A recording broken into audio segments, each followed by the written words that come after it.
والحمد لله رب العالمين.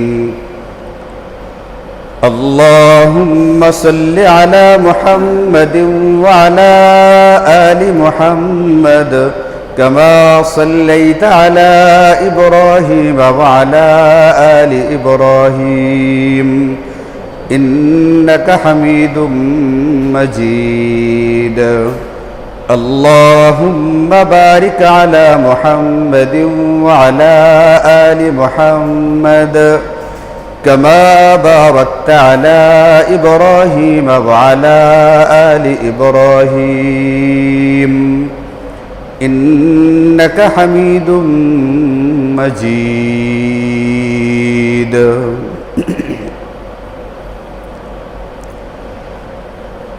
এই দুনিয়াতে যে কোনো নির্মাণকারী কোনো কিছু নির্মাণ করতে গেলে যে জিনিসটাকে নির্মাণ করা হবে ওটার কোনো নমুনা, ওটার কোনো আদল, ওটার কোনো ডিজাইন বা মডেল যদি নির্মাণকারীর সামনে থাকে, নির্মাতা যে জিনিসটা বানাতে চাচ্ছে ওই জিনিসটার কোনো নমুনা যদি নির্মাতার সামনে থাকে, তাহলে নির্মাণকারী বা নির্মাতা ওই জিনিসটাকে নিখুঁতভাবে তৈরি করতে পারে। একজন নির্মাতার সামনে মডেল বা আদল থাকলে কাজটা যতটুকু নিখুঁত হয়, পরিপূর্ণ হয়, যে নির্মাতার সামনে মডেল বা আদল থাকে না, তার তৈরিকৃত বস্তুটা এতটা নিখুঁত বা পরিপূর্ণ হয় না। এটার বাস্তব দৃষ্টান্ত আমাদের সমাজে ভুরি ভুরি আছে। যে মিস্ত্রি একটা বিল্ডিং তৈরি করতে গিয়ে যদি আগে থেকে কোনো ইঞ্জিনিয়ারের একটা ডিজাইন বা নকশাকে সামনে রেখে বিল্ডিংটা বানায়, তাহলে ওই বিল্ডিংটা যতটুকু নিখুঁত এবং সুন্দর হয়, আর যে মিস্ত্রি কোনো ধরনের ডিজাইন ছাড়া, ইঞ্জিনিয়ারের পরামর্শ ছাড়া, নমুনা ছাড়া নিজের ইচ্ছা মতো বাড়ি ঘর নির্মাণ করে ফেলে, তার বিল্ডিং না হয় নিখুঁত, না হয় পরিপূর্ণ, না হয় এতটা মজবুত। এই জন্য যে ব্যক্তি তার বাড়িটাকে নিখুঁতভাবে তৈরি করতে চায়, মজবুতভাবে তৈরি করতে চায়, এমনকি ভূমিকম্প হলেও যেন তার বিল্ডিংটা ক্ষতিগ্রস্ত না হয়, তো ধীরে যারা আছে সেটা তো আল্লাহ পাকের ফায়সালা থাকলে হবেই। এরপরেও আমরা ব্যক্তি হিসাবে, মানুষ হিসাবে আমাদের যতটুকু তাদবীর করার কথা, চেষ্টা করার কথা, এই ক্ষেত্রে একজন বুদ্ধিমান ব্যক্তি একটা ডিজাইন বা মডেল বা আদলকে সামনে রেখে বিল্ডিংটা নির্মাণ করে, এতে করে বিল্ডিংটা বিভিন্ন দুর্যোগের ভিতরেও, দুর্ঘটনার ভিতরেও অনেকাংশে নিরাপদ থাকে, ভালো থাকে। পক্ষান্তরে যার সামনে কোনো ডিজাইন থাকে না, নমুনা থাকে না, মডেল থাকে না, আদল থাকে না, এই ব্যক্তির বিল্ডিংটা এতটা নিখুঁত হয় না এবং এটা দুর্যোগ দুর্ঘটনায় এতটা নিরাপত্তার ভিতরেও সে থাকে না। এখন আল্লাহ তাআলা আমাদেরকে দুনিয়াতে পাঠিয়েছেন আমাদেরকে পরকালের একটা অনন্তকালের সুন্দর জিন্দেগি গঠন করবার জন্য। মারা যাওয়ার পরে আমার এমন একটা সুন্দর জিন্দেগি গঠিত হবে, যে জিন্দেগির ভিতরে আমাকে একটা হায়াত দিয়ে দেওয়া হবে, এমন হায়াত, এমন একটা জিন্দেগি, এমন একটা জীবন দেওয়া হবে যে জীবনের কোনো মৃত্যু নেই। দুনিয়ার জিন্দেগিতে কত ছোট ছোট বাচ্চা মানুষ মারা যায়, কত স্বল্প বয়সে মানুষ মারা যায়, কিন্তু মারা যাওয়ার পরে এমন একটা জিন্দেগি আল্লাহ পাক আমাদেরকে দিবেন, যে জিন্দেগিটাতে হায়াত তো দেওয়া হবে, জীবন তো দেওয়া হবে, কিন্তু এই জীবনের কোনোদিন পরিসমাপ্তি ঘটবে না, ওখানে কোনোদিন সে মরবে না। এই যে একটা অনন্তকালের জীবন বানাবার জন্যে, অনন্তকালের জিন্দেগি গঠন করবার জন্যে আল্লাহ পাক আমাকে দুনিয়াতে পাঠাইছেন। দুনিয়াতে আমাকে আমার পরকালীন ওই যে একটা নিরাপদ সুখ এবং শান্তির একটা অনন্ত হায়াতওয়ালা জিন্দেগি তৈরি করতে হবে, ওইটা তৈরি করবার জন্য আমার একটা নমুনা দরকার। নবীজি সাল্লাল্লাহু আলাইহি ওয়াসাল্লাম হাদিসে পাকের মধ্যে বলেন, মারা যাওয়ার পরে ওই ব্যক্তিটাকে যদি আল্লাহ পাকের হিসাবে নেক হয়, ভালো মানুষ যদি হয়ে থাকে, একে এমন এক যৌবন দেওয়া হবে যে যৌবনে কোনোদিন বার্ধক্য আসবে না, চুল দাড়ি পাকতে শুরু করবে না। এখানে কালো না রঙিন, কি কালারের আমি খিজাব ব্যবহার করব, এই মাসআলা হুজুরকে জিজ্ঞেস করবার প্রয়োজন পড়বে না। এমন এক যৌবন দেওয়া হবে যে যৌবন কোনোদিন শেষ হবে না, যৌবনটা যৌবনই থেকে যাবে। এমন এক সুস্থতা দেওয়া হবে মারা যাওয়ার পরে, যে সুস্থতার পরে আর কোনোদিন কোনো ব্যক্তি অসুস্থ হবে না। এই যে দুনিয়াতে দেখেন হালকা একটু গরম পড়ছে, হালকা বললাম পরকালীন হিসাবে আর কি, এবার আমাদের বিবেচনায় প্রচন্ড গরম লাগতেছে আমাদের। কুরআনে কারীমে আল্লাহ পাক বলেন যে কুল নারু আশাদ্দু জাহান্নাম হাররাল লাউ কানু ইয়াফকাহুন, যদি তোমরা বুঝতে তাহলে জাহান্নামের শাস্তি কিন্তু এর চেয়েও ভয়াবহ, এর চেয়েও মারাত্মক। দুনিয়ার যে আগুনটার তেজ বা তাপ যদি আর 70 গুণ বৃদ্ধি করা হয়, তাহলে যে তেজ তৈরি হবে জাহান্নামের আগুনের তেজ ওই রকমের হবে। ওই হিসাবে আমরা শুধুমাত্র পরকালীন যে অগ্নি বা আগুনের তাপ, তার বিবেচনায় 70 ভাগের 1 ভাগের মধ্যে আছে। তাও তো এই গরম সবসময় থাকে না। গত 2-3 দিন ধরে যে গরম চলছে, এটা কি সারা বছর থাকে? সারা বছর থাকে না। এখন আমাদের অবস্থা কি? আপনাদের তো পরের কথা, আমি আপনাদের ইমাম, আমার নিজেরই ঠান্ডা লেগে গেছে, কাশি হইতেছে গতকালকে থেকে, ঠান্ডা লাগছে, হালকা শ্বাসকষ্ট হইতেছে। বাহ্যিক কারণ, হুকুম তো আল্লাহ পাকের হুকুমে হয়েছে, বাহ্যিক কারণ হলো প্রচন্ড গরমের কারণে এই সমস্যাটা হয়েছে। আর ইমাম সাহেবই যদি গরমে কাবু হয়ে যায়, মুসল্লিদের কি দশা হবে?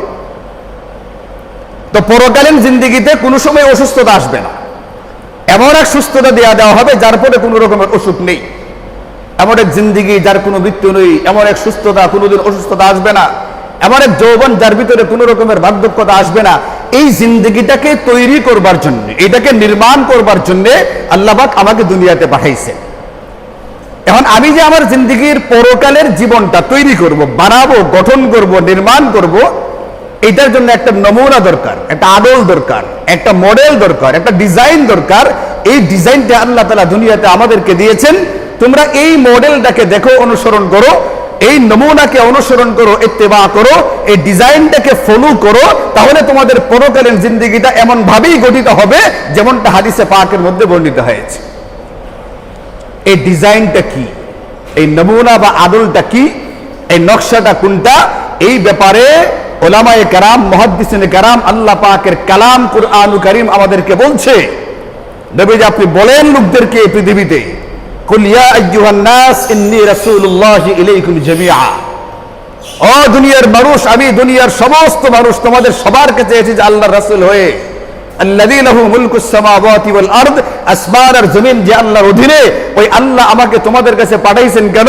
ফাআমিনু বিল্লাহি ওয়া রাসূলিহিন নাবিয়্যিল উম্মিয়্যি, তোমরা আল্লাহর উপরে ঈমান আনবে এবং এই উম্মি নবীর উপরে ঈমান আনবে। ওয়াত্তাবিউহু, এবং তার অনুসরণ করবে। এই ওয়াত্তাবিউহু, এই জাতীয় আয়াত কুরআনে কারীমে একটা দুটা না, অসংখ্য আয়াতে কারীমা কুরআনের মধ্যে আছে, যেখানে আল্লাহ তাআলা সুস্পষ্টভাবে এই দুনিয়ার সমস্ত মানব জাতিকে সম্বোধন করে বলেছেন, তুমি তোমার পরকালের অনন্ত অসীম সুখের জিন্দেগিটা যে বানাইবা, এটাকে যে নির্মাণ করবা, এটাকে যে তৈরি করবা, এটাকে যে রচনা করবে, এটাকে যে গঠন করবে, এটার জন্য তোমার সামনে নমুনা বা ডিজাইন হচ্ছে, মডেল বা আদর্শ হচ্ছে সাইয়্যিদুনা মুহাম্মদুর রাসূলুল্লাহ সাল্লাল্লাহু আলাইহি ওয়াসাল্লাম। তুমি তোমার জিন্দেগির সকল ক্ষেত্রে ইক্তিদা করবে কাকে? নমুনা বা আদর্শ হিসেবে গ্রহণ করবে কাকে?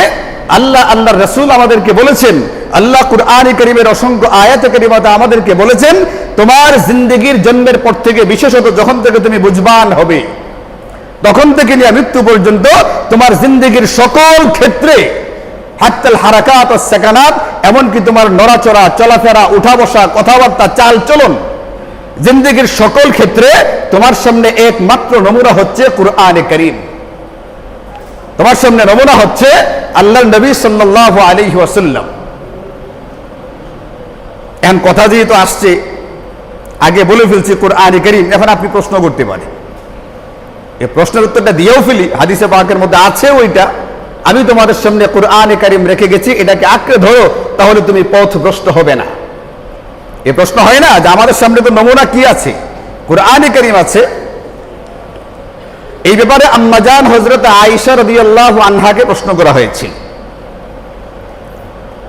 নবীজির ইন্তেকালের পরে যখন তাবেঈনদের জামানা চলছে, তাবেঈনরা সাহাবায়ে কেরামের কাছ থেকে ইলম হাসিল করতেন। এখন নবীজির সম্পর্কে হযরত আয়েশা রাদিয়াল্লাহু আনহার কাছে গিয়া কোনো সাহাবী জিজ্ঞেস করলেন যে, আম্মাজান আমাদেরকে নবীজির স্বভাব চরিত্র সম্পর্কে অবগত করেন, নবীজির সিরাত সম্পর্কে, নবীজির জীবনী সম্পর্কে আমাদেরকে অবগত করেন, আমাদেরকে শোনান আপনি নবীজিকে কেমন দেখেছেন, কেমন পেয়েছেন। হযরত আয়েশা রাদিয়াল্লাহু আনহা বলেন, তোমরা কি কোরআন পড়ো না? ওয়া কানা খুলুকুহু আল কুরআনা, নবীজির জীবনী দেখতে চাও? কোরআন যেরকম আল্লাহ পাকের মহান কালাম, এই মহান কালামের একটা জীবন্ত রূপায়ণ হচ্ছে, আর একটা প্রাণওয়ালা একটা দৃষ্টান্ত হচ্ছে নবীজি সাল্লাল্লাহু আলাইহি ওয়াসাল্লাম। আল কুরআনে কারীম সম্পর্কে আল্লাহর নবী সাল্লাল্লাহু আলাইহি ওয়াসাল্লাম বলেন, লা ইয়াখলাকু আলা কাসরাতির রাদ্দি, এটাকে যতই পড়া হবে মনের ভিতরে কখনোই এমনটা হবে না যেন আর পড়তে ভালো লাগতেছে না। কেউ যদি সত্যিকার অর্থে কুরআন কারীমের উপরে ঈমান রেখে কুরআন কারীমকে তেলাওয়াত করতে শুরু করে, এটার মধ্যে আল্লাহ পাক এই পরিমাণ মজা রেখে দিয়েছেন, সে যদি তেলাওয়াতের মজাটাকে বুঝে ফেলতে পারে, তেলাওয়াতের মজাটাকে ধরে ফেলতে পারে, বারবার পড়বে, কিন্তু কোনো সময় তার কাছে মনে হবে না এখন আর তেলাওয়াত করতে ভালো লাগছে না, এখন আর কুরআন কারীম পড়তে ভালো লাগতেছে না, এই জিনিস কখনোই তার দিমাগের ভিতরে আসবে না। আমাদের বহু আকাবির আসলাফ এমন ছিলেন, এখনো আছেন জীবন্ত, এখনো তারা জীবিত। বহু মুরব্বী আছেন যারা 40 বছরের উপরে ধরে প্রত্যেকদিন সকালবেলায় সূরাতুল ইয়াসিনের তেলাওয়াত করেন, প্রত্যেকদিন সন্ধ্যার পরে সূরাতুল ওয়াকিয়া তেলাওয়াত করেন। এদের কোনো রকম অসুবিধা হয় না, দৈনিক পড়ে যাচ্ছে, কেমন হলো এটা, কোনো অসুবিধা হয় না। নবীদের ইরশাদ হচ্ছে সকালবেলায় পড়ো সূরাতুল ইয়াসিন, তোমার সারা দিনের প্রয়োজনগুলো পূরণ করবার জন্য আসমান থেকে সহজ করণার্থে যে ব্যবস্থা নেওয়া দরকার আল্লাহ পাকের পক্ষ থেকে নেওয়া হবে। তুমি রাত্রিবেলায় সন্ধ্যার পরে পড়ো সূরাতুল ওয়াকিয়া। নবীজি বলেন যে তোমাকে কখনোই অসহনীয় কষ্ট পাকড়াও করবে না, তোমার এমনটা হবে না যে ক্ষুধার কারণে, পিপাসার কারণে তোমার কষ্ট হচ্ছে। হতে পারে হাজার কোটি টাকার ব্যাংক ব্যালেন্স থাকবে না, হতে পারে যুক্তরাজ্যে তোমার একার নামে 360টা বাড়ি থাকবে না, সাবেক ভূমিমন্ত্রী সাইফুজ্জামান শিকরের মতো তোমার 360টা বাড়ি যুক্তরাজ্যে থাকবে না, কিন্তু তুমি কখনো খাবারের কারণে কষ্টও করবে না। ব্যাংক ব্যালেন্স হয়তো বা থাকবে না, কিন্তু খাবারের কারণে তোমার কষ্ট হবে না। পড়ো দৈনিক সন্ধ্যাবেলায় সূরাতুল ওয়াকিয়া, 3 মিনিট লাগে। কত মিনিট? আপনারা বলেন গরম চা খাইতে কয় মিনিট লাগে? 1 কাপ চা খাইতে কয় মিনিট লাগে? ওই কয়েক কাপ চা দৈনিক খাওয়ার প্রচুর সময় আমার কাছে আছে। মাগরিবের পরে এসিটার ভিতরে বসে 3 মিনিটে সূরাতুল ওয়াকিয়া তেলাওয়াত করবে, এই সময় আমার হাতে নেই। আবার আমি স্বপ্ন দেখেই চিন্তা করি পরকালে মারা যাওয়ার পরে আমাকে অনন্ত অসীম একটা সুখের জিন্দেগি দেওয়া হবে। আরে তোমার সেই অনন্ত অসীম কালের জিন্দেগি দেওয়ার জন্যই আল্লাহ তোমাকে পাঠাইছেন, কিন্তু জিন্দেগিটা নির্মাণ করতে হবে তোমার, বানাইতে হবে তোমার। এই বানাইবার জন্য নমুনা বা মডেল হিসেবে পাঠাইছি নবীজি সাল্লাল্লাহু আলাইহি ওয়াসাল্লামকে। কাজে কোরআন যে কথা, নবীজি একই কথা। কোরআন হচ্ছে কিতাব আকারে আমাদের মধ্যে আছে, আর নবীজি হচ্ছেন সেই কোরআন বা কিতাবের জীবন্ত রূপায়ণ, একটা প্রাণওয়ালা একটা বাস্তবায়ন। আপনি কোরআনই পড়েন, কিতাবই পড়েন, একই কথা। নবীজি সাল্লাল্লাহু আলাইহি ওয়াসাল্লামের জিন্দেগিটা, গোটা জিন্দেগিটা কোরআন কারীমের একটা জীবন্ত রূপান্তর বা বাস্তবায়ন। এখন আমাদের কি, আমাদের পরকালীন জিন্দেগিটা সুখ শান্তির বানাইবার জন্যে আমাদেরকে দুনিয়াতে নির্মাণকারী হিসেবে বানানো হয়েছে। তুমি তোমার পরকালীন জিন্দেগিটা নির্মাণ করো। এই নির্মাণ করবার জন্য তোমাকে দুনিয়া নামের ফ্যাক্টরিতে বানানো হয়েছে। এই ফ্যাক্টরিতে এটা বানাইতে হয়। তোমার হায়াত, তোমাকে সময় দেওয়া হলো 60 থেকে 70 বছর, এর মধ্যে তুমি এটা নির্মাণ করবে। কাজেই তোমার হাতে নষ্ট করার মতো সময় দেওয়া হয়নি, নষ্ট করার মতো সময় তোমাকে দেওয়া হয়নি। তুমি নষ্ট করো না, কারণ এই জিন্দেগিরা 60-70 বছরের 360টা বাড়ি থাকার পরেও তো এখন শান্তিতে নেই, আত্মগোপনে লুকিয়ে থাকতে হইতেছে। আর মান সম্মান যদি থাকে আর কি, তাহলে ধুলির না পেকের সাপ, এটা পেকের সাথে মিশে গেছে, ধুলার সাথে না। মান সম্মান ধুলার সাথে মিশলে ফু দিলে ধুলা কি হয়ে যায়, উড়ে যায়। এদের মান সম্মান যদি থাকে কে সাথে মিশছে? জনগণের হাজার কোটি টাকা, 1-2 না, ভরি নজির বের হচ্ছে। কারণ তাদের জিন্দেগিতে পরকালীন জিন্দেগিটা বানাইবার জন্য যে নবীজিকে মডেল করে বানানো হয়েছিল, নমুনা করে, তাদের জিন্দেগিতে সেই নমুনার অনুসরণ নেই। তার জিন্দেগিতে সে মনে করছে 60-70 বছরের জিন্দেগিটাই চূড়ান্ত জিন্দেগি, এটাকে সে মনে করছে আসল জিন্দেগি, অথচ মাত্র 60 থেকে 70 বছরের। ট্রেনটা চলছে, ছুটছে, নেত্রকোনা থেকে যাবে ঢাকা। আপনি বলেন ময়মনসিংহ গৌরীপুরে গিয়ে যখন ইঞ্জিন পরিবর্তন করবে কতক্ষণ অবস্থান করে? এখানে আরে কতক্ষণ অবস্থান করে ট্রেনটা ময়মনসিংহ। এখন কোন ব্যাকল বন্ধা যাত্রী যদি মনে করে ময়মনসিংহে তো আইসাই পড়ছি, যাই একটা অটো নিয়ে ওই পার্কটা একটু দেখে আসি, আইসা পরে আবার ট্রেনে উঠা পড়বো, একে ট্রেন পাবে না ছুটবে? যদি পার্ক ঘুরতে যায়, একটা পার্ক আছে না ময়মনসিংহ বড় একটা পার্ক আছে, যদি ওখান থেকে নেমে সে ওখানে ঘুরতে যায়, এটাকে মনে করে তার শেষ স্টপেজ, তার মাথায় যদি এটা না থাকে আমার গন্তব্য কিন্তু এটা না, আমার গন্তব্য সামনে, আমার গন্তব্য ঢাকায়, আমাকে পৌঁছতে হবে।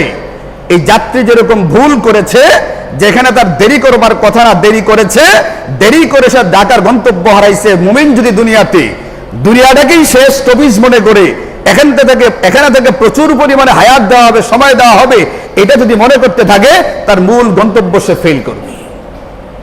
এই জন্য মেরে ভাইও, এই দুনিয়ার জিন্দিগিতে 360টা বাড়ি কিন্তু থাকবে না, ছিন্ন ভিন্ন হবে, ধ্বংস হবে, জায়গাতে পড়ে থাকবে, ব্যক্তি থাকবে না।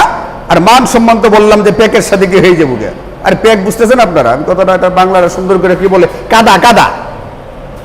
কাদার সাথে মিশে যাবে যদি থেকে থাকে, আর যার নাই তো নাই। নবীজি খুব চমৎকার বলেছেন, কি বলছেন জানেন? এই শুনো, আমি পূর্ববর্তী সকল নবীদের থেকে একটা কথা পাইছি, এটা আমারও কথা, এটা পূর্ববর্তী সকল নবীদের থেকে একটা কথা পাইছি, এই কথাটা আমারও। এর মানে হলো এই কথাটা সমস্ত মানুষের, সমস্ত নবীদের যে কথাটা নবীজি বলছেন, এই কথাটা সমস্ত নবীদের। কথাটা কি? ইযা লাম তাস্তাহি ফাসনা মা শিতা। যদি কারো ভিতরে লজ্জা না থাকে, এই ব্যক্তি দুনিয়াতে যা ইচ্ছা তাই করতে পারবে।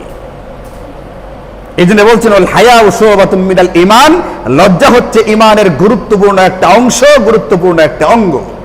এটা যদি কারো ভিতরে থাকে, বাকি 76টা অঙ্গের উপরে সে আমল করতে পারবে। আর এটা যদি না থাকে, নামাজ পড়বে তারপরও কাজ হবে না, 5 ওয়াক্ত নামাজই শুনছি, অথচ এই লোক সম্পর্কে পত্রিকায় লেখছে তিনি বস্তা ভরে ঘুষ খেতেন। আমি 2টা পত্রিকাতে বস্তা ভরা শব্দটাই দেখছি, তিনি বস্তা ভরে ঘুষ খেতেন। সাবেক স্বরাষ্ট্রমন্ত্রী, এত পাওয়ার, এত শক্তি, এত ক্ষমতা, তার সম্পর্কে পেপারে লেখা হইতেছে। যারা সামনে গিয়ে কথা বলতে সাহস পাইত না, এখন বলতে শুরু করছে। টুকটাক ভেঙে পড়ে দিবেন, এটা আমার পোষায় না। বস্তা ভরে টাকা দিতে হইতো, কোথায় এগুলো? এই নামাজের কি অর্থ? এই যে 5 ওয়াক্ত নামাজ, এটার কি অর্থ হবে? এই জন্য মেরে ভাই, মূল জিনিস যেটা আমার সামনে নমুনা বা মডেল হিসাবে কাকে দেওয়া হয়েছে? আল্লাহ নবী সাল্লাল্লাহু আলাইহি ওয়াসাল্লামকে দেওয়া হয়েছে। এখানে 5টা জিনিসকে দেখানো হয়েছে, এই 5টা জিনিসের সমষ্টির নাম হচ্ছে ইসলাম। তুমি তোমার পরকালীন জিন্দিগির যদি অনন্ত অসীমকালের সুখের জিন্দিগিটা বানাইতে চাও, ওই বাড়িটাকে নির্মাণ করতে চাও, তাহলে তুমি এই মডেল বা নমুনার অনুসরণ করো।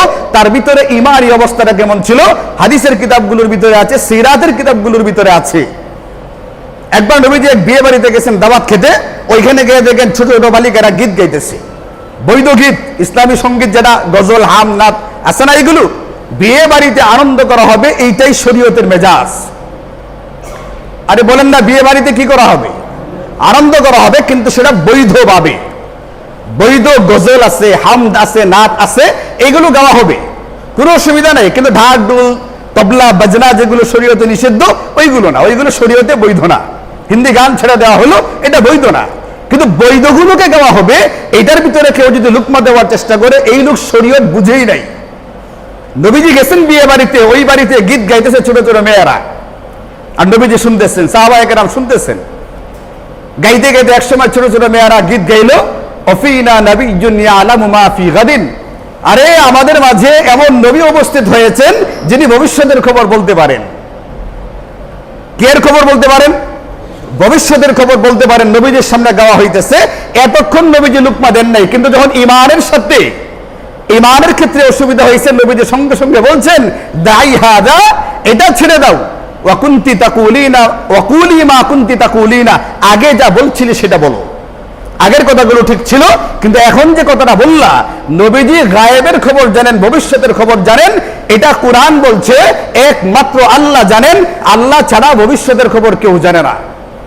ইমান শিখাইতেছেন নবীজি। আপনি এই ঘটনা পাবেন সিরাতের কিতাবের মধ্যে। নবীজির সিরাতকে, আমার আজকের আলোচ্য বিষয় ছিল এটা, নবীজির সিরাত পাঠ করতে হবে, নবীজির জীবনী গ্রন্থ পড়তে হবে। এগুলো আমাদের পড়া দরকার, জানা দরকার।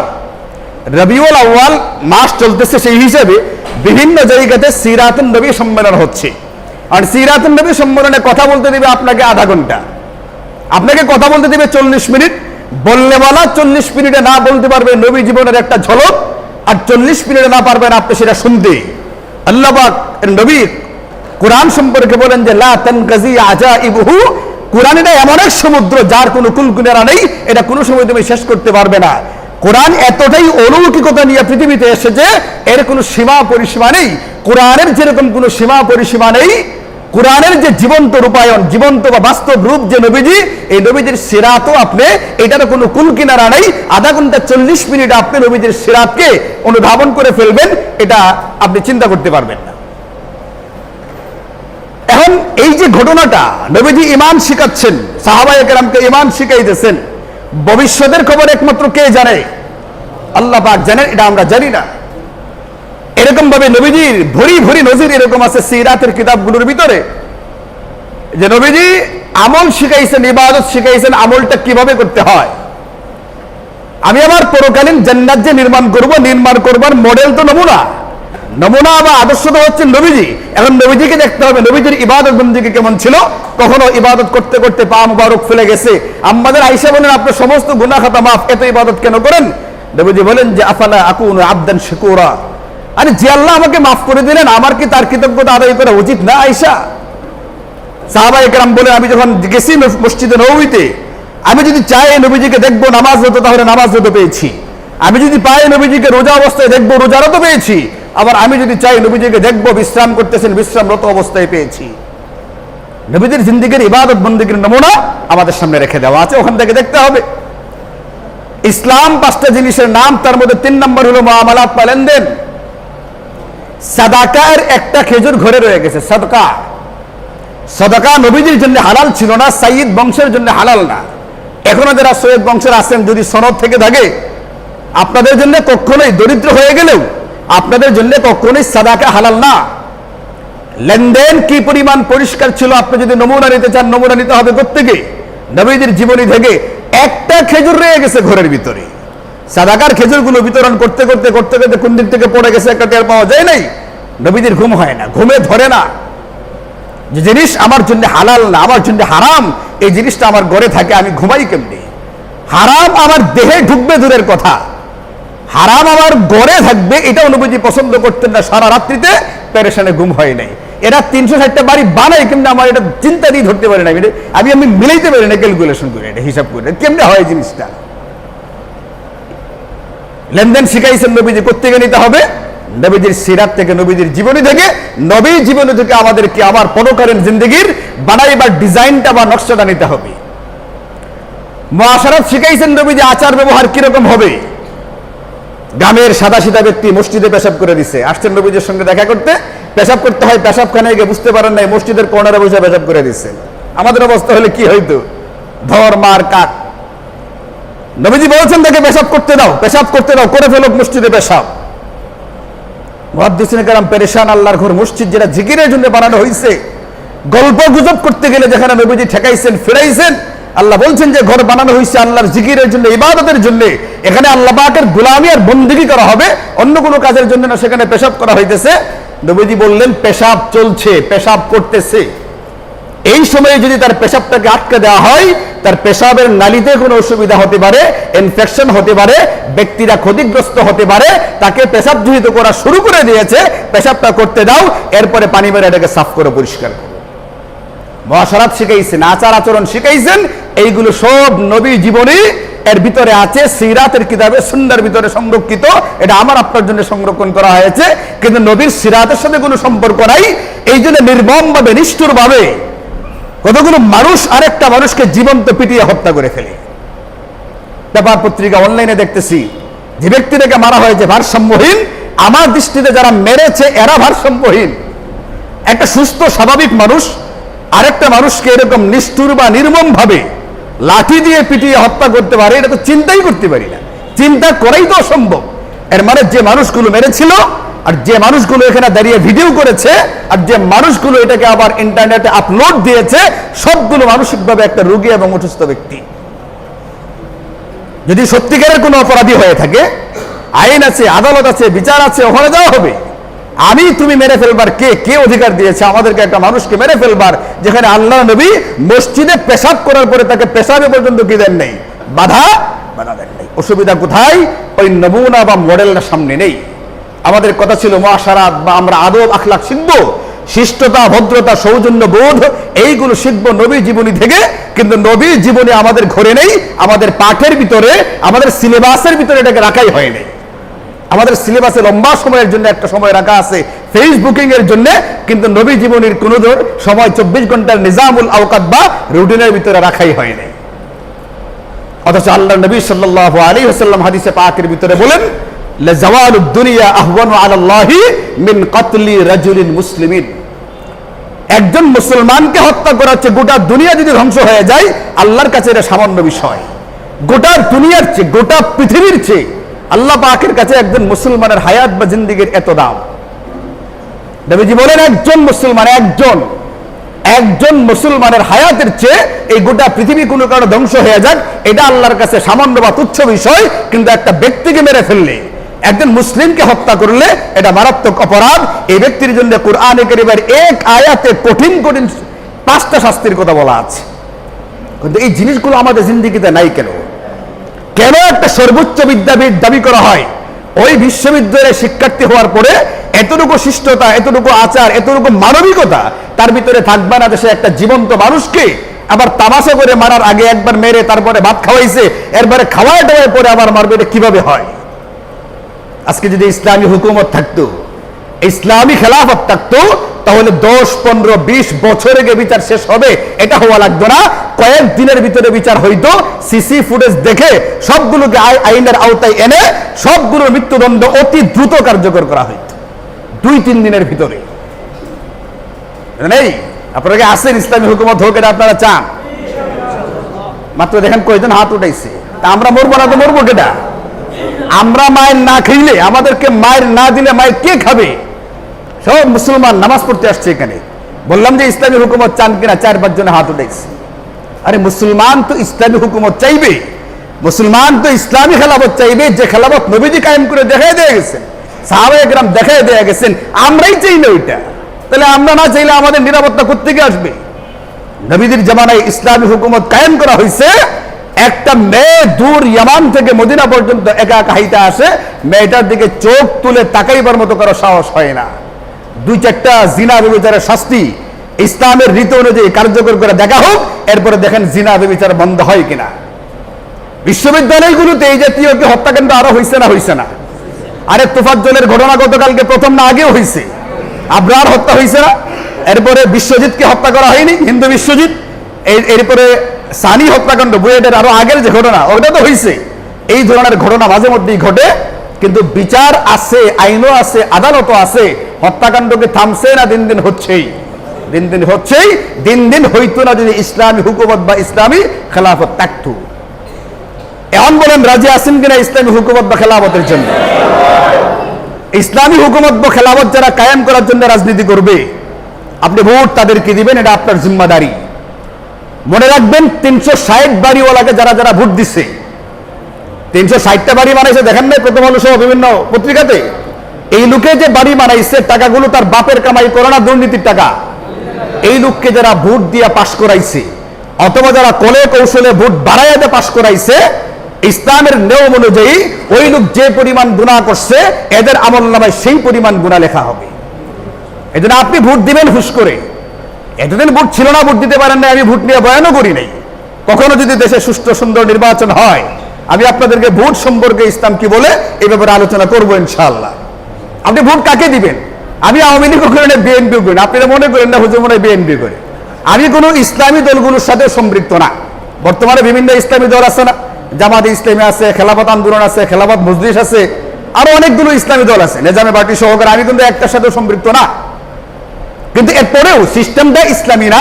ঠেকা বসত আপনি কোথায় কাকে ভোটটা দিবেন, আগে নিজের জিম্মাদারি পূরণ করবার জন্য, নিজেকে পরকালের শাস্তি থেকে বাঁচাবার জন্য ফিকির করে তারপরে দিবেন।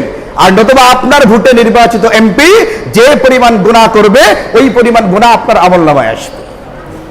এটা সহ্য করার মতো ক্ষমতা আপনার থাকতে হবে। এটাকে বলে মুআশারাত। এই জিনিস আপনি কোত্থেকে নিবেন? নবীজির জীবনী থেকে নিবেন, এবং ব্যক্তিগত স্বভাব চরিত্র।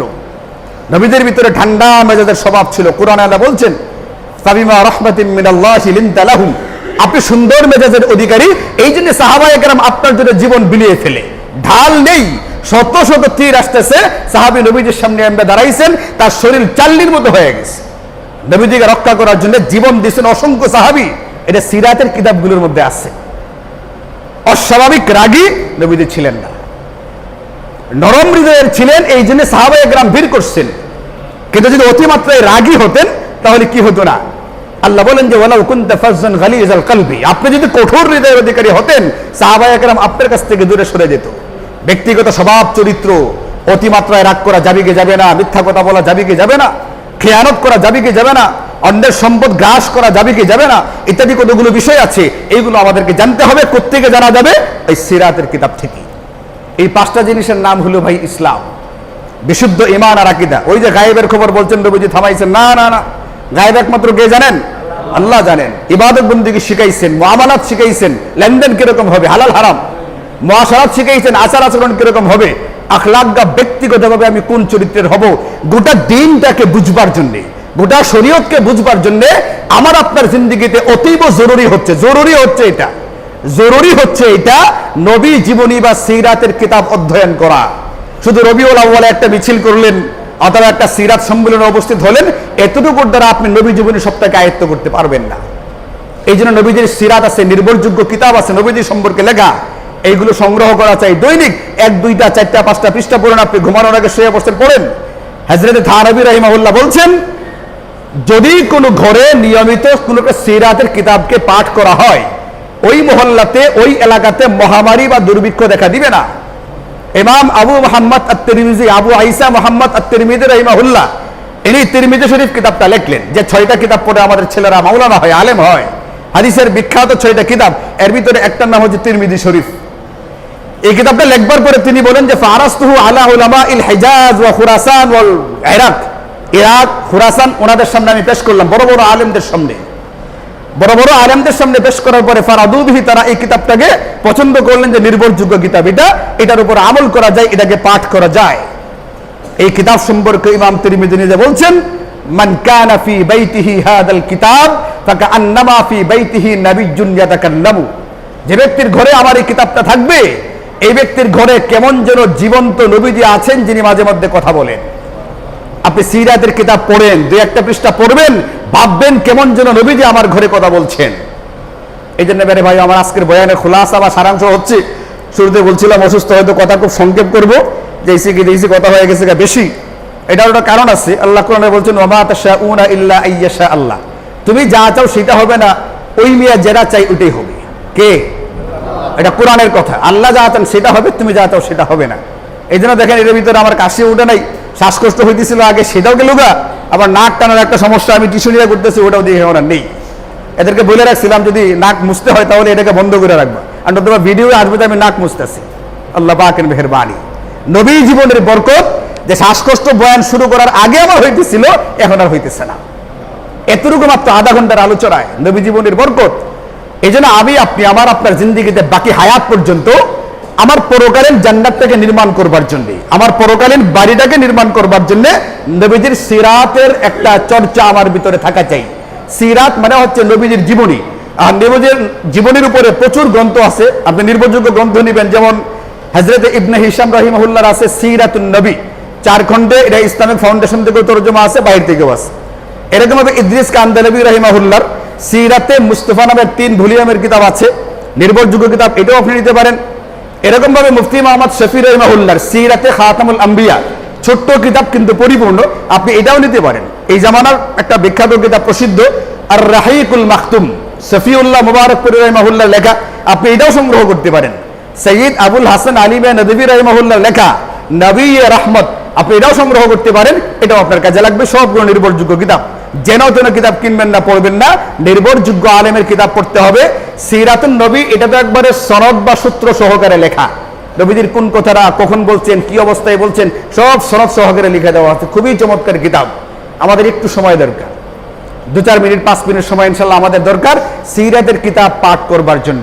আচ্ছা আপনারা বলেন, আপনাদের ঘরে যাদের সিরাতের কিতাব আছে তা আলহামদুলিল্লাহ, আর যাদের ঘরে কিতাব নেই, আপনারা ইনশাল্লাহ নবীজির জীবনী সংক্রান্ত একটা নির্ভরযোগ্য কিতাব সংগ্রহ করবেন ইনশাল্লাহ। কে কে আছেন, পারবেন ইনশাল্লাহ? আল্লাহ তাআলা সবাইকে তৌফিক দান করুন। এবং দৈনিক 1-2 পৃষ্ঠা পড়বেন, না হলে মাঝে মধ্যে হলে পড়বেন ইনশাল্লাহ, ঠিক আছে না? এখান থেকে আমি আমার গোটা জিন্দেগিটাকে নেওয়ার চেষ্টা করব। আল্লাহ তাআলা আমাদের সকলকে তৌফিক দান করুন। ওয়া আখিরু দাওয়ানা আনিল হামদুলিল্লাহি রাব্বিল আলামিন।